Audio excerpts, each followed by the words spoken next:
சந்தோஷமா இருக்கு. ஸோ உங்களுக்கு மறுபடியும் எல்லாருக்கும் இங்கே சந்திக்கிறதுக்கு. ஸோ ஷோ நடந்திருக்கு. ஸோ அதில் என்ன சொல்லணும்? என்ன கேரக்டர்? ஆ சார், உங்களோட கேரக்டர்? என்னோட கேரக்டர் வந்து லக்ஷ்மி, ஒரு ஹோம்லி ஒரு வாத்தியர் கேரக்டர்.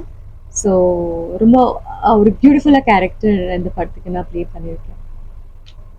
சோசியல் மெசேஜ் இருக்கு, அதை பற்றி படத்தில் வந்து சோசியல் மெசேஜ் இருக்கு, அதில் நடிச்ச எக்ஸ்பீரியன்ஸ் ரொம்ப நல்லா இருக்கு. ஒரு சோஷியல் மெசேஜான ஒரு படம். ஸோ இட்ஸ் சோஷியல் அவேர்னஸ்க்காக ஒரு படம். ஸோ ஐ திங்க் எல்லாருக்கும் பிடிக்கும். அவ்வளோதான். டீச்சரா இருந்துட்டு ஒரு கிளாமர் பாட்டுக்கு ஆடுறீங்க, டைரக்டர் ஏன் ஒரு சாங் அப்படின்னு கேட்கலையா? ஆக்சுவலி அவரும் நல்ல ஆசிரியரா இருக்காரு, இன்னும் நல்ல ஒரு டீச்சரா இருக்கீங்க. அந்த கதைக்கு என்ன தேவையான அப்படிதான் சார் நரேட் பண்ணாங்க. ஐ ஃபாலோட் சார், அவ்வளோதான். உங்களோட டீச்சர் எல்லாம் மெமரிஸ் வந்ததா? நீங்க எங்க படிச்சீங்க, எந்த ஸ்டேட்ல படிச்சீங்க? நான் கொல்கத்தால படிச்சிருக்கேன். கிறிஸ்டியன் சர்ச் ஸ்கூல்ல படிச்சிருக்கேன் நான். So missionary school. ஸோ ரொம்ப நல்லா இருந்திருக்கேன். So teacher used to scared of me. Hero sir, உங்க டைலாக்லாம் ரொம்ப மெதுவா பேசுறீங்க, ரொம்ப சாஃப்டா. அது ஏன்? ரொம்ப சாஃப்டா பேசிட்டு பொதுவாக என் வாய்ஸே அப்படிதான் இருக்கு. நான் அது மாதிரி பொறுமையாவே பழகிட்டேன் எல்லாத்தையும் பேசுறதுக்கு. அவரும் வாதியார் ஒரு மென்மையா நீங்க பேசுங்க, அப்பதான் அது சரியா இருக்கும். ரொம்ப ஹார்ஷா பேசினா அந்த வாதியாருங்கிற அந்த லெவல்ல மாறிடும் அப்படின்னு சொல்லி டைரக்டர் சொன்னதால அதை அப்படியே ஃபாலோ பண்ணுறேன். முதல்ல ஹீரோயின் மேடம் கிட்ட எல்லாத்தையும் கேட்டுக்கங்க, அப்புறம் மாறி உட்காந்தாங்கன்னா கரெக்டா இருக்கும்.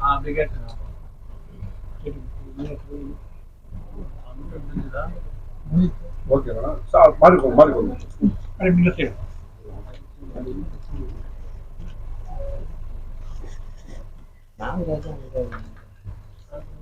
எல்லாருக்கும் வணக்கம். நான் இந்த படத்துல வந்து கதை ஆசிரியரா நடிச்சிருக்கேன். எனக்கு இதுதான் முதல் படம். யார் போட்ட கோடு, ஒரு சமுதாயத்துக்கு தேவையான படமா இந்த படத்தை எடுத்திருக்காங்க. அதுல நடிச்சதுல நான் ரொம்ப பெருமைப்படுறேன். நல்ல கதையா இருந்ததால இது மக்களுக்கு கொண்டு போய் சேர்க்கணும் அப்படிங்கிறதுல ரொம்ப ஆர்வமா இருந்தேன். அவர் டைரக்டர் சார் சொன்னதை எல்லாத்தையும் அப்படியே பண்ணிருக்கேன். சொல்லுங்க சார். எந்த டிஸ்ட்ரிக்ட்ல சார் இந்த மாதிரி நடக்குது? எந்த பேக்ரவுண்ட்ல காமிக்கிறீங்க? இல்ல, இது ஒட்டுமொத்த தமிழகம் முழுக்கமே அப்படித்தானே இருக்கு. எல்லா இடத்துலயுமே ஒரு ஏற்றத்தாழ்வுங்கிறது எல்லா இடத்துலயும் இருந்துகிட்டு தான் இருக்கு. அது எல்லாத்தையும் நமக்கு சரி பண்ண முடியும்னா இப்படி நேரடியா போய் எதுவும் பண்ண முடியாது. சினிமானா ஈஸியா மக்கள்கிட்ட கொண்டு போய் சேர்க்கலாம் அப்படிங்கிறதுக்காக அதை படம் ஷூட்டிங்லாம் எங்க எடுத்தீங்க? எல்லாமே கிருஷ்ணகிரியை சார்ந்து எல்லாமே எடுத்துருக்கு சார். அடைஞ்சு 75 வருஷம் கழிச்சுமா அந்த கிராமங்கள் அந்த அளவுக்கு ஜாதி இருக்கு? இல்ல, இன்னும் 25 வருஷம் ஆனாலும் அப்படிதான் இருக்க மாட்டேங்குது. அது மாதிரியான கட்டமைப்புல தான் இங்க நிறைய பேர் இருந்துட்டு இருக்காங்க. இதெல்லாம் மாத்துறதுக்கு நம்ம இப்பல இருந்து கொஞ்சமாவது போராடணும். ஒரு குறிப்பிட்டவங்க போராடிட்டு தான் இருக்காங்க.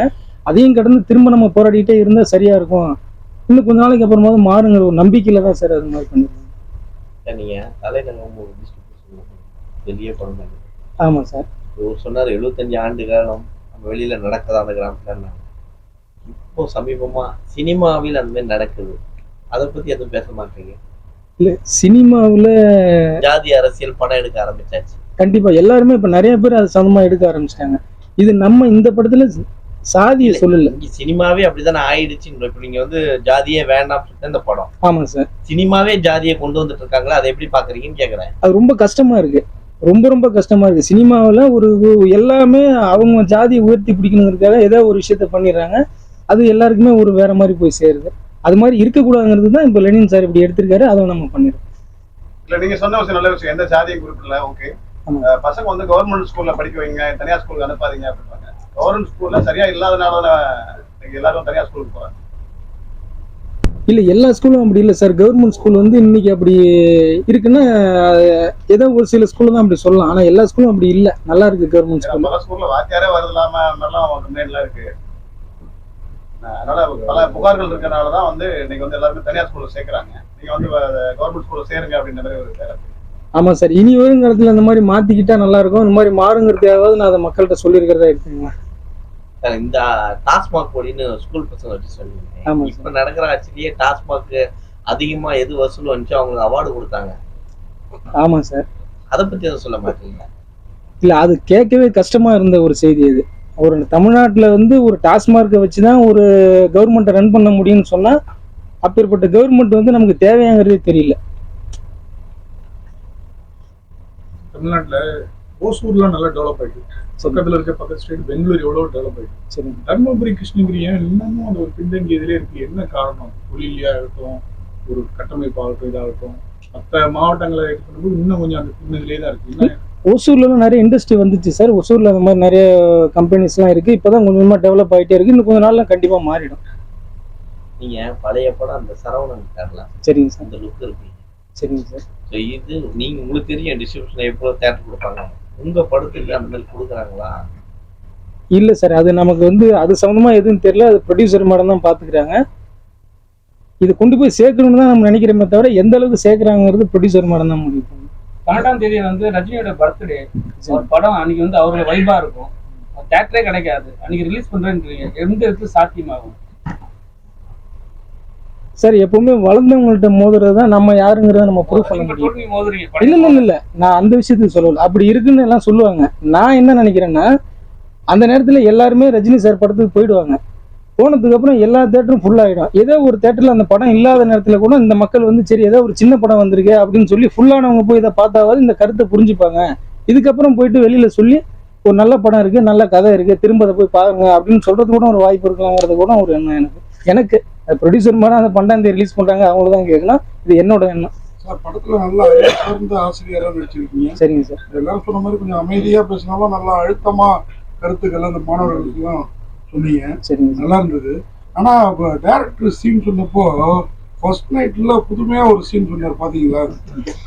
பால் வைப்பாங்க, பழம் வைப்பாங்க, ஆமா கனி எதுக்குன்னு கேட்டீங்களா? அறிவு சார்ந்த ஆசிரியர் ஆமா சார். நான் டைரக்டர்கிட்ட கேட்டீங்களா? அதை நான் கேட்டேன். நான் என்ன சொன்னேன் சார், இது மாதிரி என்ன டைரக்டர் சார், எல்லாமே பால் பழம் புதுசா இருக்கு, தேன் அப்படின்னு. நான் இந்த பாட்டை வந்து தேன் இருக்கு எடுத்தேன் அப்படின்னு சொல்லி எழுதி வச்சிருக்கேன், அதுக்காக அந்த தேனை நான் மையப்பிடிச்சு அந்த இடத்துல வைக்கிறேன் அப்படின்னு சொல்லியிருந்தாரு. பாலோட கலந்து தேனை குடிக்கிறது இல்ல, அப்படி அவர் வந்து தேனை வச்சிருந்ததா சொன்னாரு. சொல்றீங்களா? அந்த கருத்தை என்ன சொல்றீங்க அவங்கள்ட்ட சொன்னீங்களா? எதுக்கு தேன் வச்சிருக்கோன்னு காதுல சொன்னீங்களா? அதை சொன்னாரா அவங்கள்ட்ட? இல்ல, அதை சொல்லல. எங்களுக்காக சொல்லுங்க. அழுத்து நல்லா இருக்கு. சரி, அன்னைக்கு ஆடியோ லைன்ஸ் ஒரு பெரிய பிரச்சனை நடந்தது. 2 மியூசிக் டைரக்டர் சொன்னீங்க, ஒரு மியூசிக் டைரக்டர் வந்துருக்காரு, இவரு அன்னைக்கு பேசவே இல்லை. சரியா இருக்குன்னு சொன்னாங்க. அவங்க கிட்ட பேச டேரக்டர் வந்துருங்க, நீங்க வந்துருங்க. டேரக்டர்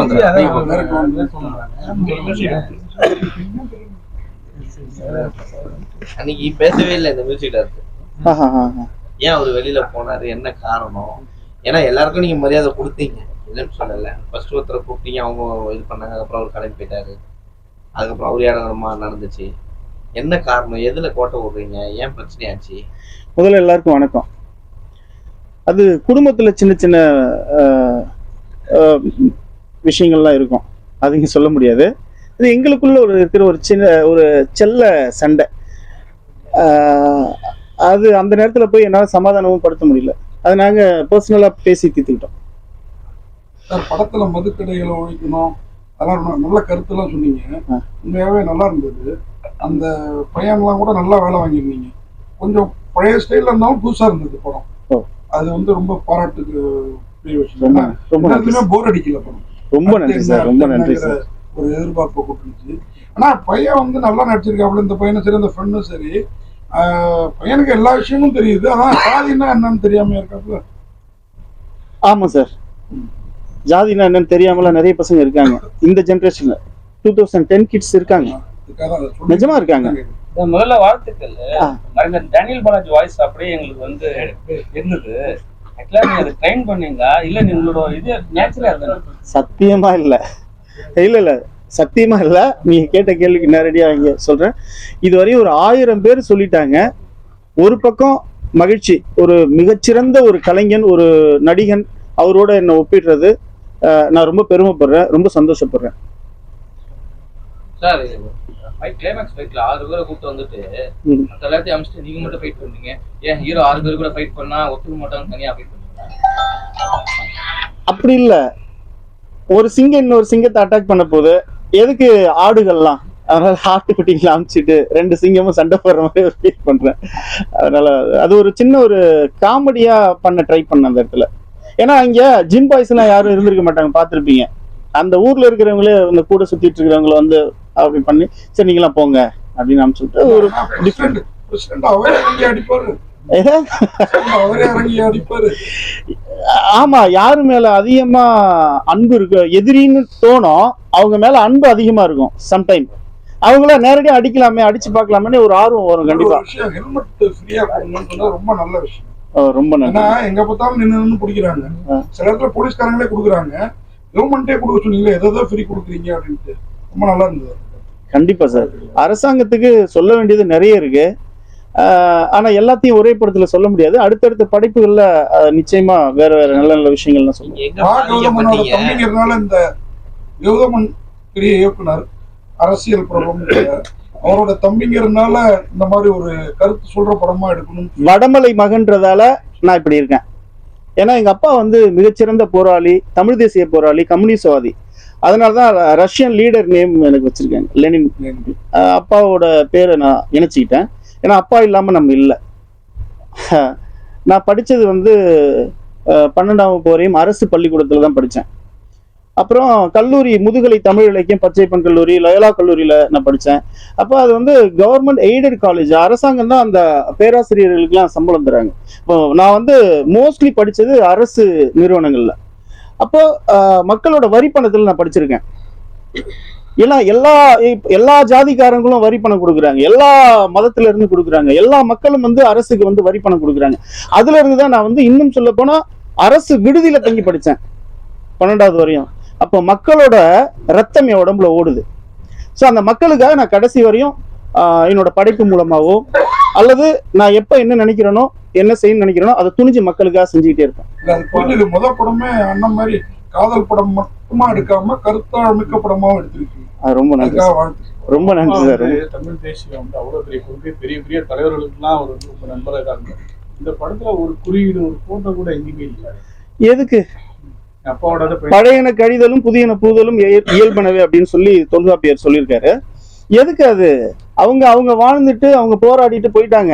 இன்னைக்கு நம்ம என்ன பண்றோம் அப்படின்றத காட்டினாவே போதும். அது பின்னாடி வந்து 3-4 தலைகளை வச்சுக்கிட்டு அவங்க வழி வரும். மக்களுக்கு தேவை வந்து அடிப்படை தேவை, உண்ண உணவு, உடுத்த உடை, இருக்க இருப்பிடம். அது செய்யறதுக்கு எதுக்கு 500 ஆண்டுகால வரலாறு பேசணும்? அதுக்கு எதுக்கு வந்து ஆட்சியை வந்து பயன்படுத்தி கொள்ளையடிக்கணும்? மக்களுக்கு தேவையானதை செய்யறதுக்கு மனசு இல்லாதவர்கள் இருக்கிற இந்த உலகத்துல பார்க்கும்போது வேதனையா இருக்கு. அதனால அந்த வரலாறோ முன்னோர்கள் இப்படிலாம் வந்து மக்களுக்கு போராடினாங்கன்ற விஷயமோ தேவையில்ல.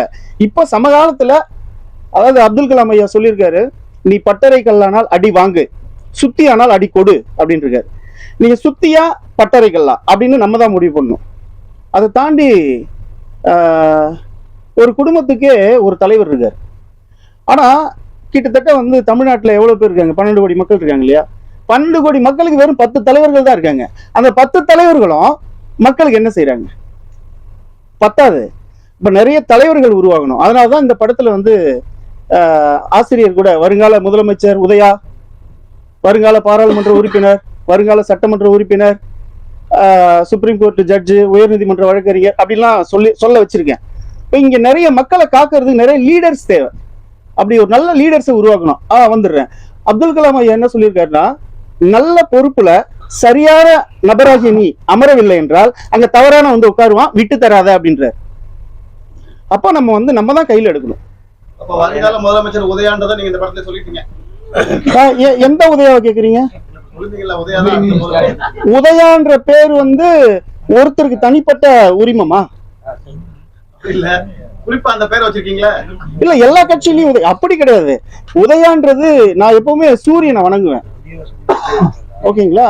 டெய்லி கால நம்ம முன்னோர்கள் வந்து சூரிய வழிபாடு பண்ணிருக்காங்க. அந்த சூரியன் அப்படின்னு சொல்றது பதிலா அந்த உதயா அப்படின்ற சொல் அந்த ஒரு அழகா பட்டுச்சு. அதனால நான் யதார்த்தமா தான் வச்சேன். சப்போர்ட் பண்ற மாதிரி இருக்கு. எது உதயாங்கிறீங்க, சூரியன்ங்கிறீங்க.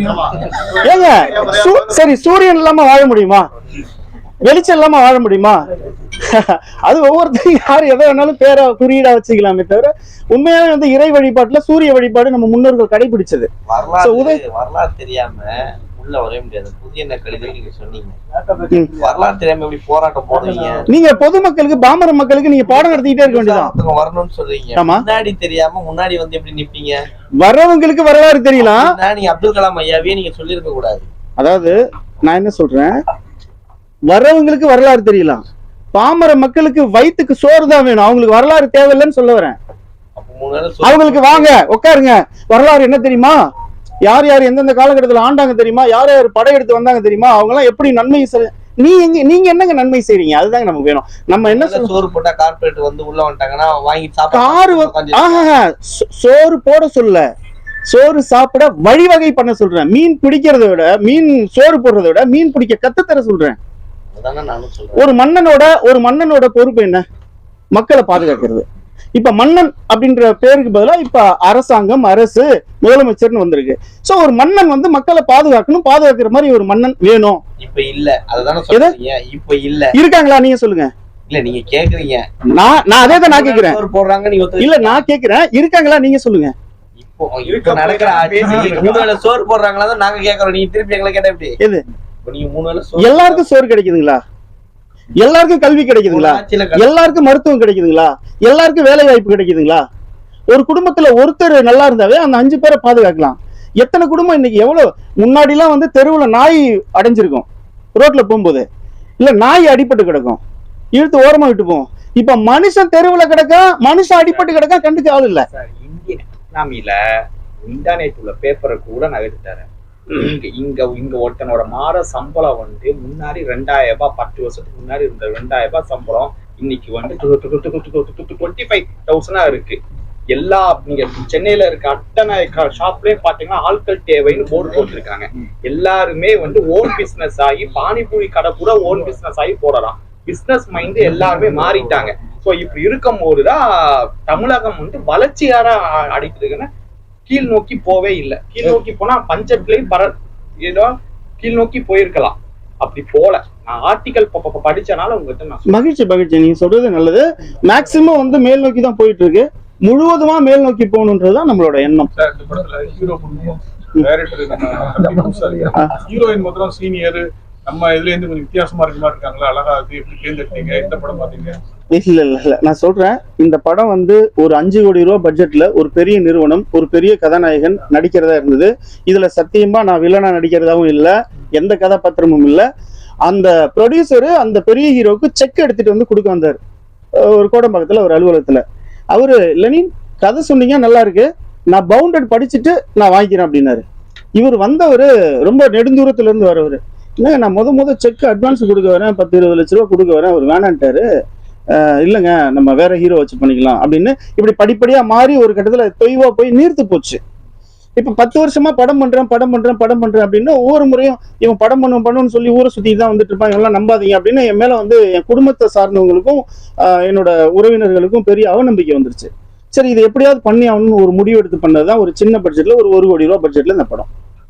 அப்போ எனக்கு தேவை வந்து ஆர்டிஸ்ட் கேட்டா மூச்சு விட கூட காசு கேட்பாங்க. அப்ப வில்லனா நம்மளே பண்ணிடலாம். அப்ப ஹீரோவா யார் பண்ணலாம்? ஆக்சுவலி அந்த ஹீரோ கேரக்டர் தான் என் கேரக்டர். அதை வந்து என்னோட நண்பருக்கு நான் பகிர்ந்து கொடுத்துட்டேன். நீங்க நடிச்சா நல்லா இருக்கும், வில்லனா பண்றதுக்கு அந்த ஸ்கில் வந்து எல்லாருக்கும் இருக்குமா தெரியாது, நான் எழுதின மாதிரியே வரணும் அப்படின்றதுக்காக நான் வில்லனா நடிச்சனே தவிர நான் வில்லன் கிடையாது ஃபர்ஸ்ட் ஆஃப் ஆல். அப்புறம் வந்து ப்ரொடியூசர்கிட்ட சொன்னேன், சின்ன பையன் 2 பேர் இதுல ஒருத்தர் கேரக்டர் சூஸ் பண்ணிட்டேன், இன்னொரு கேரக்டர் தேடிட்டு இருந்தேன். அப்ப இவங்க சொன்னாங்க, பையனை காமிச்சு சொன்னாங்க இவனை நடிக்க வைங்க அப்படின்னாங்க. சரி ஒரு ஸ்கிரிப்ட் ஒரு சீனை காமிச்சு, இந்த ஓப்பனிங்ல நீங்க பாத்துருப்பீங்க, சார் சாராயத்தை வித்து மக்களை கொண்டு அதுல வர ப்ராஃபிட்டை வச்சு தான் நாட்டை டெவலப் பண்ணணும்னு எந்த ஒரு சட்ட சார் சொல்லிச்சு அப்படின்னு நான் கேட்டதை கொடுத்துட்டு நான் ரெடி அப்படின்னு சொன்னா, சரி பேசி அதே மாதிரியே பேசி காமிச்சா சரி நடுறா அப்படின்ட்டு, அவ்வளவுதான். அதே மாதிரி மெகாலி மீனாட்சி வந்து சத்தியமா நான் முன்ன பின்ன பார்த்ததே இல்லை. ஒரு பொண்ணை சூஸ் பண்ணி வச்சிருந்தேன், நேர்ல பார்க்கல, இந்த பொண்ணு ஓகே அப்படின்ட்டு நேர்ல வர வச்சு பார்த்தா அது 8 வருஷத்துக்கு முன்னாடி இது போட்டோவும். நாளைக்கு ஷூட்டிங்கு, ஏம்மா இப்படி பண்ண, நாளைக்கு ஷூட்டிங்கு, நைட்டா கிளம்பணும், ஈவினிங் மதியம் 12 மணிக்கு அந்த பொண்ணு ரிஜெக்ட் ஆகுது. தீனா மாஸ்டர் கோரியோகிராஃபரா சூஸ் பண்ணிட்டேன். மாஸ்டர் இந்த மாதிரி ஆச்சு, நான் 1 வாரம் ஷூட்டிங் சார் படம் இத்தனை வருஷம் போராடி நீங்க பண்றீங்க சார், அது சின்ன படமோ பெரிய படமோ, நாளைக்கு ஷூட்டிங் ஃபிக்ஸ் பண்ணிட்டீங்க, நிக்க கூடாது, இருங்க சார் நான் ஒரு பொண்ணு அனுப்புறேன். ரீசனை சொன்னேன் எதனாலன்னு, டப்புன்னு உட்காந்துருக்கேன். 3 மணிக்கு இவங்க வந்து ஆஃபீஸ் முன்னாடி எனக்கு கால் பண்ணாங்க. ஒரு பொண்ணு உங்களுக்கு கால் பண்ணுவாங்க சார்.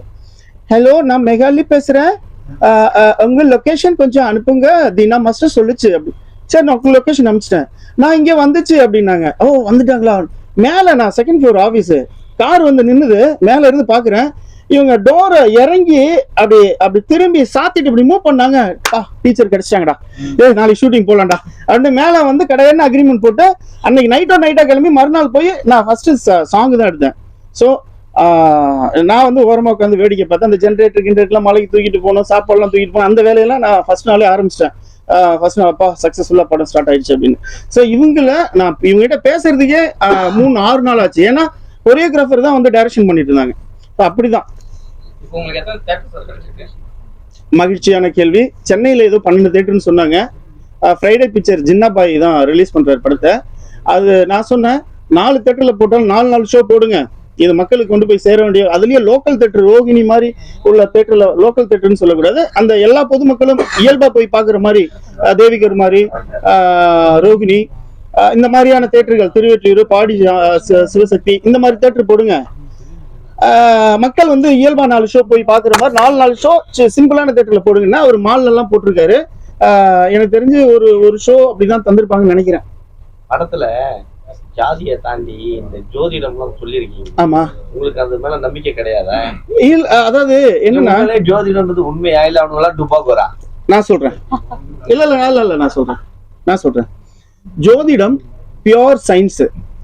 ஆனா ஜோதிடம் சொல்றவங்க பியோரான ஜோதிடர்கள் மிக குறைவு. அது சரியான நபர்கள். ஏன்னா முன்னோர்கள் வந்து எண்கணிதப்படி கணிச்சு வச்சிருக்காங்க. ஸோ ஜோதிடம் வந்து ரொம்ப அற்புதமான விஷயம்.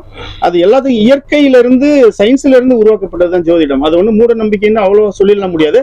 ஆனா மூடர்கள் பேச்சு, அதாவது எப்பொருள் யார் யார் வாய் கேட்பினும் அப்பொருள் மெய்ப்பொருள் காண்பது அறிவு அப்படின்றதுதான் இருக்கிற மாதிரி. நீங்க அது ஜோதிடம் எண் கணிதம்லாம் சொன்னீங்க. அது கரெக்டா இது நிர்ணயம் பண்ணா நடக்கும் நினைக்கிறீங்களான்னு தான் கேக்குறேன். நீங்க உங்களை நம்புறீங்கல்ல, நீங்க எதை நம்புறீங்களோ அதுதான் நடக்கும். சார் டைரக்டர் சார் நல்ல படம் கொடுத்துருக்கீங்க. நாளைய எம்பிங்கிறீங்க, நாளைய எம்எல்ஏங்கிறீங்க, நாளைய பத்திரிகையாளர், நாளைய வக்கீல் சொல்லி அடுத்த படத்துல செகண்ட் பார்ட் இது எடுக்கிறேன், சிட்டி சப்ஜெக்டா பண்றேன். அதுல நிறைய சொல்ல போறோம். அதுல நிச்சயமா நீங்க சொன்ன மாதிரி படத்துல நீங்க வந்துருக்கீங்க. இருங்க ஐயா, படத்துல ஒரு நிமிஷம். ஒரு ஜாதிக்குள்ளதான் கல்யாணம் பண்ணணுங்கிற கருத்தை சொல்லிட்டீங்களா ஐயா? ஒரு ஜாதிக்குள்ளதான் கல்யாணம் பண்ணணுங்கிற கருத்தை சொல்லிருக்கீங்களா? இல்லங்கய்யா, நீங்க நல்லா பார்த்திருப்பீங்க. ஒரே ஜாதியிலே முரண்பாடு இருக்குன்னு நான் சொல்லியிருக்கேன், ஏற்றத்தாழ்வு இருக்குன்னு சொல்லியிருக்கேன். அந்த ஏற்றத்தாழ்வு கலைன்னுன்றதுதான் அந்த காட்சி கம்பாரிசன் வச்சேன். ஒரே ஜாதியிலேயே என் பொண்ணுக்கு 100 ஏக்கர் சொத்து இருக்கு, அவனுக்கு என்ன இருக்கு, பிச்சைக்கார பைய அப்படின்னு சொல்லி ஒருத்தர் சண்டை போட்டுட்டு இருப்பாரு. ஒரு காட்சி பார்த்திருப்பீங்க இல்லையா? ஒரே ஜாதியிலேயே இல்லையே அந்த காட்சி கன்வின்ஸ் பண்ணுவீங்களே. என்ன கன்வின்ஸ் பண்ணுவீங்க? நீ படிக்காம எப்படி அவ்வளவு லவ் பண்ணணும்னு சொல்லிருக்கீங்களே. இப்ப நீங்க கேக்குற கேள்வி உங்களை கன்வின்ஸ் பண்றேன்ல, அது மாதிரி எல்லாரும் கன்வின்ஸ் பண்ணாதான் புரியும். சொல்றது நீங்க சொன்னீங்களா ஒரு கருத்து. ஆமா, அந்த கருத்து இல்லையே. கருத்துனா ஒரு ஜாதியில நல்லா படிச்சு ஒழுங்கா இது பண்ணி கல்யாணம் பண்ணுங்கதான் சொல்றீங்க. ஆமா, யாரை விட்டு ஜாதின்னு சொல்லுங்க. ஆமா, இல்ல நீ பொதுவாவே நீ படிச்சு முன்னுக்கு வந்தீங்கன்னா உனக்கு கிடைக்க வேண்டியதெல்லாம் கிடைக்கும் அப்படின்னு சொல்லியிருப்பாரு. அவ்வளவுதான். உன் ஜாதியிலே பொண்ணு கிடைக்கும், இதே பொண்ணு கிடைக்கும் அப்படின்லாம் அவர் சொல்லவே இல்லை. இல்ல நான் சொல்றது வந்து நீங்க இந்த படத்துல வந்து கலப்பின இதை நீங்க ஆதரிக்கல. இல்லையே, கலப்பினன்றது ஆதரிக்கிறதும் நிராகரிக்கிறதும் ஒரு இயக்குனர் கையிலயோ ஒரு படைப்பு கையிலயோ இல்ல. கருத்தை மட்டும்தான் நம்ம சொல்ல முடியுமே தவிர கதையில தான் நான் சொல்றேன். இப்போ நீங்க ஒரு பொண்ணு வச்சிருக்கீங்க அப்படின்னா உங்களுக்கு அந்த உணர்வு இருந்தா நீங்க தாராளமா செய்யலாம். ஓகேங்களா? உங்களுக்கு வந்து சமதர்ம கொள்கையோட நீங்க இருக்கீங்க, உங்களுக்கு விருப்பப்படுறீங்கன்னா நீங்க பண்ணிக்கோங்க. ஆனா நான் என்ன சொல்லியிருக்கேன்னா, பெத்தவங்க சம்மதத்தோட பண்ணுங்க, பின்னாடி ரொம்ப கஷ்டப்படுவீங்கன்றது தெளிவா சொல்லியிருக்கேன். எல்லாத்துக்கும் டெபினிஷன் அந்த காட்சிகள்ல இருக்கு. ஏன்னா நான் வந்து படம் பண்றேன், நான் 1000 கோடியில நான் படம் பண்ணுவேன், கண்டிப்பா பண்ணுவேன். ஹாலிவுட் ஸ்டைல படம் பண்ணதான் போறேன். இப்ப அடுத்த படமே அப்படிதான் இருக்கும், மேக்கிங் வேற மாதிரிதான் இருக்கும். நான் வந்து எல்லா ஜானர்லயும் படம் பண்ற ஒரு டைரக்டர். சோ என்னன்னா படம் சாமிக்கு, மக்களுக்கு, மக்கள் தான் சாமி. மக்களுக்கு இப்ப நான் எவ்வளவு பெரிய படம் பண்ணாலும் யாரு போட்ட கூட லெனின் வடமொழி தான் சொல்லுவாங்க. அப்படி ஒரு நல்ல படைப்பை ஏதாவது ஒரு ஃபங்க்ஷன்ல பாட்டு சாமி பாட்டு போடுவாங்க. தியேட்டர்ல எல்லாம் வந்து படம் போட்டாங்க ஊர்ல அப்படின்னா பாட்டு சாமி பாட்டு போடுவாங்க. அப்ப நான் எடுக்கிற படம் வந்து வாழ்க்கையில மக்கள், பொதுமக்கள், பத்திரிகை நிருபர்கள் யாரும் மறக்கவே கூடாது அப்படின்ற மாதிரி ஒரு படைப்பு செய்யணும். மக்களுக்கு ஒரு நல்லது செஞ்சிருக்காண்டா அப்படின்றது ஆழமா போய் பதியணும். என்னோட உணர்வுகள் மொத்தமும் இதுல வெளிப்படணும். இந்த படத்தை பார்த்தா நான் யாரு அப்படின்னு தெரியும். ஒரு வருஷம் நீ படிக்கிற புத்தகத்தை சொல்லு, நீ யாருன்னு சொல்றேன், உன் நண்பர்களை பத்தி சொல்லு, நீ யாருன்னு சொல்றேன் அப்படின்னு சொல்லுவாங்க. இந்த படத்தை பார்த்தா நான் யாருன்னு தெரியும் மக்களுக்கு. நன்றி, வணக்கம்.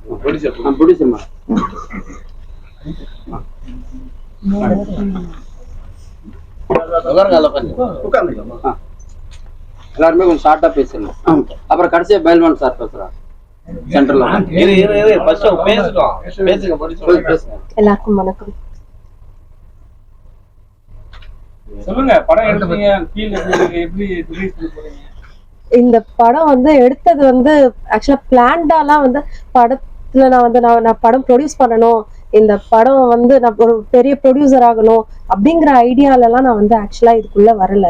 எனக்கு சினிமா நாலேஜே எனக்கு கிடையாது. சினிமா பேக்ரவுண்ட்ல சினிமா நாலேஜே எனக்கு கிடையாது. நான் சும்மா கூட வந்து டிவி முன்னாடி உட்காராத ஒரு ஆளு. ஆனா இன்னைக்கு வந்து இதுல இன்வெஸ்ட் பண்ணிருக்கேன் அப்படின்னா டைரக்டரோட இது வந்து முயற்சி, இத்தனை வருஷத்தோட முயற்சி வந்து வெளியில வரணும்.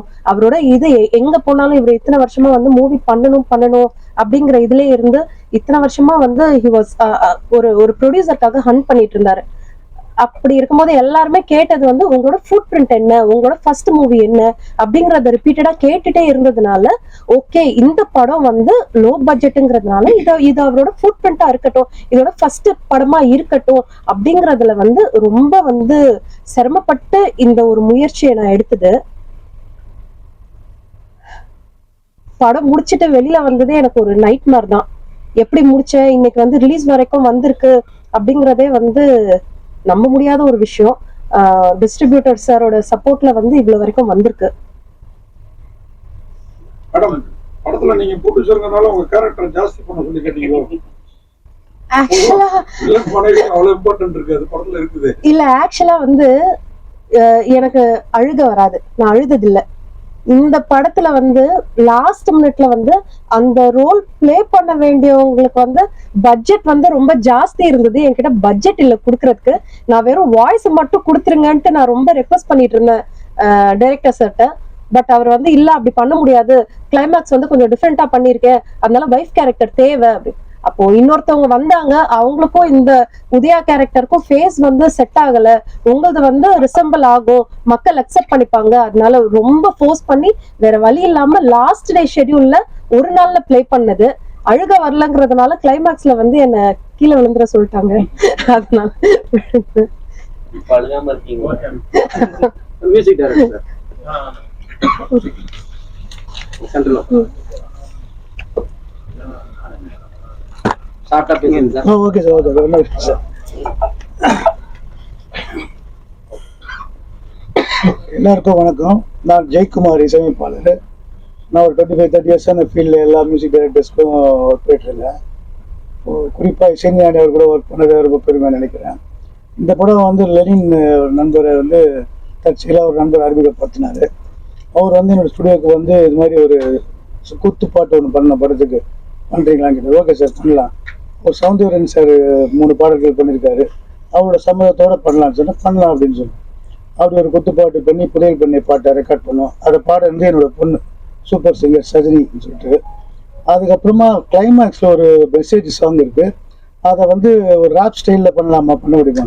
ஓகே சார் ட்ரை பண்ணலான்னு சொல்லிட்டு ஒரு ரேப் டியூனு போட்டு, அப்போ என் பையனும் கீபோர்டு கிட்டார்லாம் வச்சுப்பான், கீர்த்தி வாசன் சொல்லிட்டு அவனை ட்ராக் பாட வச்சேன்.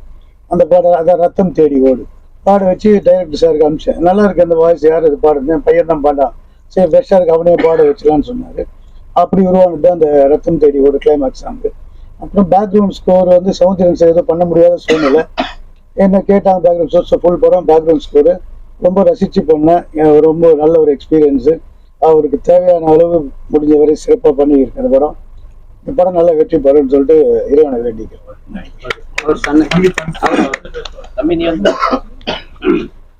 லாஸ்ட்ல பைல்வான் சார்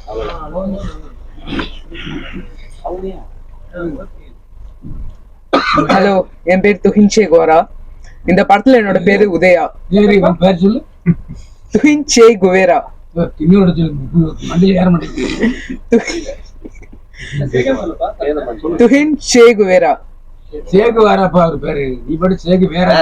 அவனுடைய பேரை சொல்றான் சார் அவன். அவனுடைய பேரை சொல்றான், சேகுவேரா பேரை சொல்லாம. சேகுவேரா இல்லையா அது? சேகுவேரா சேகுவேரா.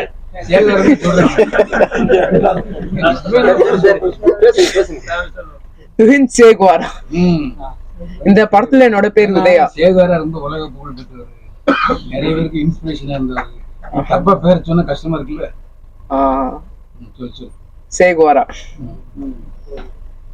எனக்கு இந்த படத்துல வந்து நிறைய சீன்ஸ் எனக்கு ரொம்ப பிடிச்சிருந்தது. அதாவது இப்போ ஹெல்மெட் ஃப்ரீயா கொடுக்கணுன்றது, ஒயின் ஷாப்பை இழுத்து மூடுங்கன்றது, இது மாதிரிலாம் எனக்கு நிறைய சீன்ஸ் இருந்தது. இந்த ஷேக்வாரன் வேற பேர் வச்சிருந்தாங்க. அதுக்கேற்ற மாதிரி நானும் வந்து ஷேக்வாரன் மாதிரி ஆகணும், ஷேக்வாரன் மாதிரி ஒரு புரட்சிகரமா இருக்கணும்னு சொல்லி இந்த படத்துல வந்து டயலாக்ஸ் வந்து அப்போதான் டைரக்டர் சார் வந்து ஆடிஷன் டைம்ல கொடுத்தாங்க. அப்ப எனக்கு பேசி பார்க்கும்போது ஹப்பா ஷேக்வாரானா ஓகே அப்படின்னு சொல்லி அந்த ஷேக்வாரன் அந்த கேரக்டராகவே நான் மாறிட்டேன். அப்புறம் இந்த படத்துல வந்து எனக்கு நடிக்கும் போதெல்லாம் அப்படியே எனக்கு அப்படியே உள்ள இருந்து அப்படியே வெறித்தனமா ஒரு ஒரு சீன்ஸும் அப்படியே வெறித்தனமா எல்லாத்தையும் அது வெளியே எடுத்துட்டு வந்து எனக்கு கொஞ்சம் ஈஸியா இருந்தது கண்டென்ட்டை டெலிவர் பண்ண. அப்புறம் ஸ்கூல் சீன்ஸ்லாம் வந்து ஹீரோ சார் வந்து அவர் நடத்தும் போதுல ரொம்ப நேச்சுரலா இருந்தது. நம்மளும் ஒரு ஸ்கூல்ல இருக்கோம் இந்த மாதிரி இருக்குலாம் ரொம்ப நேச்சுரலா இருந்தது. அப்புறம் சொன்னா ஜெயக்குமார் அங்கிளோட பாட்டு தான் எனக்கு இந்த படத்துலேயே ரொம்ப பிடிச்ச பாட்டு. அந்த ரத்தம் தேதிரியோட டைட்டில் சாங் பார்த்துருப்பீங்க நீங்க. எனக்கு அந்த பாட்டு தான் ரொம்ப பிடிச்சது. அப்புறம் அண்ணாவோட வாய்ஸ் செம்மையா பண்ணியிருந்தாங்க. அண்ட் பேர் சொல்லுங்க. கீர்த்தி வாசன்.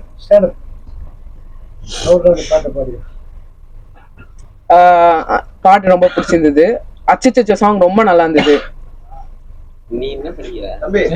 தம்பி, நிறைய பேரு குடிக்க கூடாதுன்னு ஒயின் ஷாப்பை இழுத்து மூடணும்னு நினைச்ச உங்களுக்கு உங்க அப்பா அடிக்கடி பீர் குடிச்சிருந்தாரு, குடிக்க தூர போன்னு தோணலையே? ஆனா அவர் எதுலயுமே எனக்கு நேரா பண்ணது இல்லையே. இல்ல, அவர் குடிக்கிறது உங்களுக்கு தெரியும்ல? தெரியும் தான். அதுக்காக தானே நான் நிறைய போராடி ஒயின் ஷாப்பே இழுத்து மூடணும்னு சொல்லி செக் வச்சேன். அப்புறம் நாடு திருக்கலாம், முதல்ல வீடு திருக்கலாம். எப்ப கட்சி ஆரம்பிக்க போற இல்ல, அது ஏன் கண்டினியூ பண்ண விட்டீங்க? அப்ரப்டா நின்றுச்சு. பசங்க எல்லாம் சேர்ந்து நான் கட்சி ஆரம்பிப்போம்டா. வளர்ந்ததுக்கு அப்புறம் இல்ல, வளர்ந்ததுக்கு அப்புறம் தானே சொல்றோம். அதான் எப்ப கட்சி ஆரம்பிக்க போறாங்க அதுதான் முடிச்சுட்டாங்க. அதுக்குள்ளதான் முடிஞ்சிருச்சு அவங்க கேரக்டர். அந்த இது அதான் செத்துட்டேனே நான். நீ என்ன படிக்கிற? ரியலா என்ன இப்போவா? 10th uncle. 10th. ஃப்ளோவா சொல்லு. இங்கிலீஷ் மீடியமா தமிழ் மீடியமா? இங்கிலீஷ் மீடியம் தாங்க அங்கிள். படத்துல மட்டும் அரசு கவர்மெண்ட் ஸ்கூலு, நீங்க படிக்கிறது இங்கிலீஷ் மீடியம். அதாவது படம் எடுக்கிறது மட்டும் கவர்மெண்ட் ஸ்கூல்ல படிக்கிற, படம் எடுக்கிறது நீங்க படிக்கிறது இங்கிலீஷ் மீடியம் இல்ல? இல்ல, ஆக்சுவலி நான் இங்க சொல்லலாம்ல, இந்த கருத்து வந்து எனக்கும் டைரக்டருக்கும் நிறைய முரண்பாடு இருந்தது அவனோட ஸ்கூல் சம்பந்தப்பட்ட விஷயம்னு வரும்போது. ஏன்னா இன்னைக்கு வந்து 10th படிக்கிறான். எல்கேஜில அவனுக்கு அட்மிஷன் போட ஆரம்பிச்சதுல இருந்து எனக்கும் இவருக்குமே வந்து நிறைய முரண்பாடு. கவர்மெண்ட் ஸ்கூல்ல தான் சேர்க்கணும், ஏன் கவர்மெண்ட் ஸ்கூல்ல இல்லாதது என்ன பிரைவேட் ஸ்கூல்ல எல்லாம் ஏமாத்துறாங்க, மணி மைண்டடு, கமர்ஷியல், இது அதுன்ட்டு ரொம்ப அவரோட கருத்தை என்கிட்ட ரொம்ப திணிக்க பார்த்தாரு. நீங்க உங்க கருத்து எல்லாமே நீங்க வந்து உங்களுக்குள்ள வச்சுக்கோங்க, இது என்னோட நான் சம்மந்தப்படுறது, என்னோட பையனுக்கு நான் எங்க ஸ்கூல்ல சேர்க்கணுங்கிறது நான் முடிவு பண்ணிக்கிறேன். ஒருவேளை கவர்மெண்ட் ஸ்கூல்ல சேர்க்கலாம் ஓகேன்னு எனக்கு தோணுச்சுன்னா அந்த டைம் அந்த முடிவை நான் எடுத்துக்கிறேங்கிறத நான் வந்து இன்டர்வியூ பண்ணி தான் அவனை வந்து ஸ்கூல்ல மாத்தினது. ஆனா ஒரு நாளும் இத்தனை வருஷத்துல ஒரு நாளுமே வந்து அவர் வந்து இவன் என்ன ஸ்கூல்ல படிக்கிறாங்கிறது கூட ஆக்சுவலி இவருக்கு தெரியாது. ஏன்னா அவருக்கு என்னன்னா வந்து அவன் எந்த ஸ்கூல்ல இருக்கான் படிக்கிறான், என்னோட பேச்சு மீறி ஒரு விஷயம் நடக்குதுன்னா எனக்கும் அதுக்கும் சம்பந்தம் இல்ல அப்படிங்கிற கருத்துல வந்து அவர் தெளிவாதான் நிக்கிறாரு. மேடம், இப்ப நீங்க சொன்ன பிறகுதான் நீங்க கணவன் மனைவி அவர் உங்க பையங்கிறது தெரியுது, இது வரைக்கும் சொல்லவே இல்லை. இல்ல, அவரோட கருத்துல வந்து தெளிவாதான் இருந்தாருங்கிறது. நீங்க தனியா ப்ரொடியூசர் நினைச்சிட்டு இருந்தோம், இப்பதான் இது டைரக்டர் உங்க ஹஸ்பண்ட். டைரக்டர் உங்க ஹஸ்பண்ட் தானே? டைரக்டர் தம்பி படத்துல நீ அவரோட வாய்ஸ் சொன்னோட உன்னோட வாய்ஸும் பெக்குலியரா இருந்தது. அதை கவனிச்சியா? நல்லா இருக்கும். அதான் நல்லா இருந்தது. சின்ன பையன் மாதிரி இல்லாம கொஞ்சம் மெச்சூர்டா இருந்தது. பார்த்துக்கிட்டேன். தேங்க்யூ